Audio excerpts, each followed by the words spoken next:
was a Special Forces officer. Um, and the last 15 years, I spent a little over 4 of it deployed. I retired in 2011 and took a civilian job with U.S. Special Operations Command that was responsible for taking care of all of our wounded, ill, and injured troops and their families.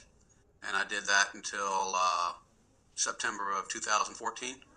And now I work with a series of nonprofits and a series of for-profits that do very much the same thing, just not on the government side.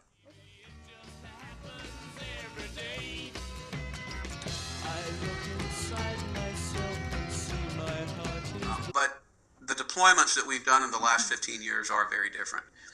If you take a troop and you put him over in a deployed area for a year, the basic way that everybody is affected by that is that for a year you don't have those relationships. For a year, your brother can't give you a hug.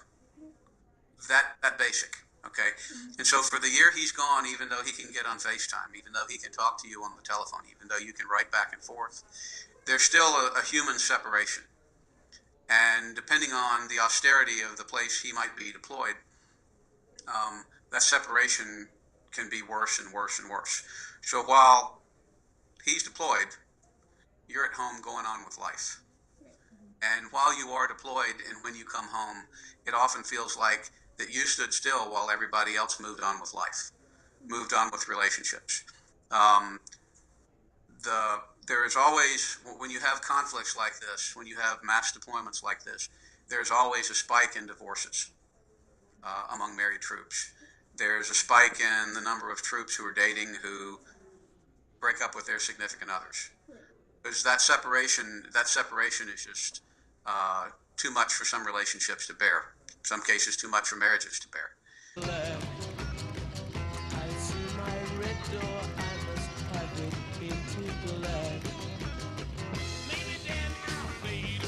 While you're gone, you're missing your children's birthdays. You're missing your children's first steps. You're missing your children's significant events. You're missing the death of a parent. You might be missing the death of the child. And that affects you, not just the loss, but the fact that you weren't there for the loss. Yeah, right. There was, to relate a personal story, there was a soldier that worked for me when we deployed to Afghanistan in very early 2002. His father had been diagnosed as being terminal, and he had basically taken his wife and son up to New Hampshire to tell his father goodbye. When we got over to Afghanistan, we were there about a month, and he got word that hospice had shown up at his father's house, and I sent him home.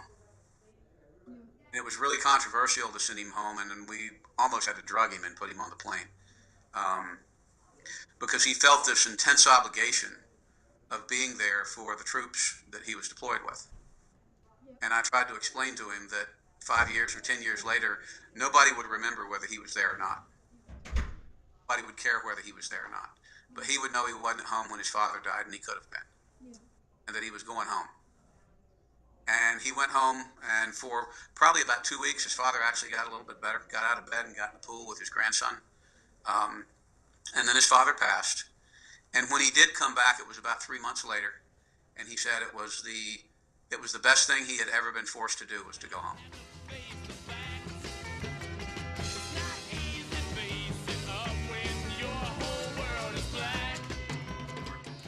And so these injuries and where we have a soldier injured or where we lose a soldier, those losses become very personal because they were in part my responsibility. They happened on my watch.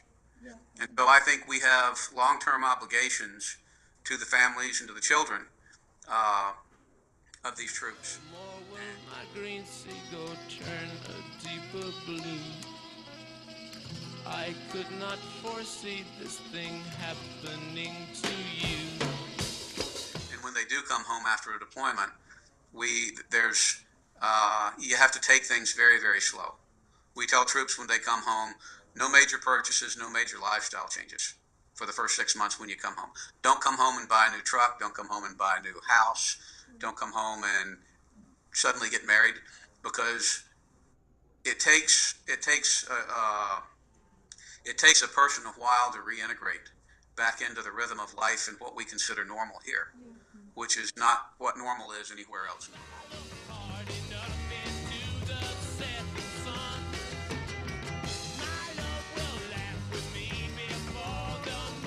I think some of it probably stays with them forever. A little bit does. Right. But medically, post-traumatic stress is not defined as a terminal illness. Okay, so there are things that help troops get better. And I'll give you some examples. There's a great program called Warrior Canine Connection. And we use that for troops that have severe post-traumatic stress or possibly traumatic brain injury. And it's a program where the troop actually goes out and trains dogs, trains service animals. And I know y'all love dogs as much as I do. Tell Nikki I said hello. Oh, I will. But they go out, and what's unique about this particular program is that they're training a service animal not for themselves. They're training a service animal for another injured veteran. And in a veteran, that creates a need, it creates a motivation that's very unique. I'm not doing something for me, I'm doing something for you. Yeah. You need this animal. And so we find that dogs are immensely helpful in helping that individual make connections, not just with the animal, but with other people again. Normal human interaction. Horses, equine therapy, absolutely amazing. How the relationship between a person who has a stress disorder and a horse can be very calming, very reassuring, and very normalizing. Yeah. So there are all these different treatments, and different treatments work for different people. But there is no set time. Right. In some cases, it just depends on what the stress was, and in other cases, there are people who go through really horrific events, and they're just able to shake it off. And those are the people who have these elements of resiliency built into their personality, where they can compartment that and deal with it in a way that we'd really like to know a whole lot more about.